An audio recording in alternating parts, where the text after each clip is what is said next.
Hospitals, a place of healing, hope, and hidden horrors. Late at night, when the halls grow silent and the lights flicker, what secrets come alive? Tonight, I'll take you deep into the heart of a story so chilling, it will make you question what's real and what's not. Turn off the lights, grab a blanket, and prepare yourself for a journey into the unknown. Welcome to a tale you'll never forget.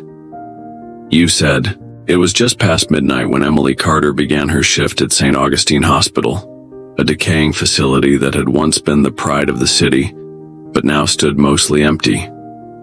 Budget cuts had forced several departments to close, leaving entire wings abandoned, their hallways dark and forgotten. Emily had worked the night shift for years.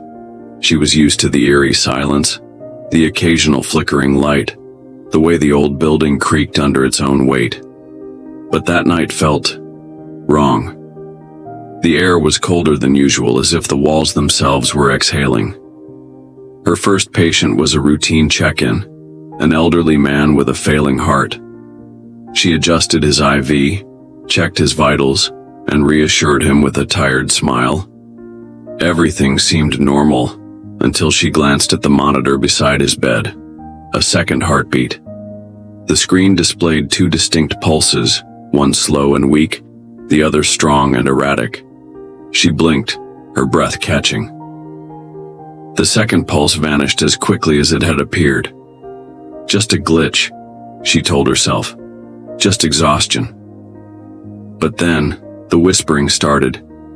It began softly, like wind slipping through a crack in the window. At first, she ignored it. Hospitals had a way of making the mind play tricks. But the whispers grew clearer, weaving through the stillness, like a conversation happening just beyond her reach. Emily turned, scanning the dimly lit hallway. The nurse's station was empty. The only sound should have been the steady beep of heart monitors and the distant hum of vending machines. Then she heard it again, closer this time. You shouldn't be here. A chill crawled up her spine.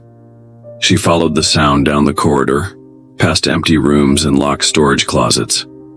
The whispering grew louder with each step. It led her to room 309, one of the closed-off sections of the hospital. The door was ajar, swinging slightly as if someone had just stepped inside. Heart pounding, she pushed it open. The room was empty. The bed was neatly made, the machines unplugged, the air thick with the scent of disinfectant and something else. Something rotten. And then the patient file caught her eye. It lay open on the bedside table, though no one had been in this room for months. The name on the file made her blood run cold. Patient. Daniel Reeves. Status. Deceased. October 13th, 1998. Emily took a step back, her breath shallow.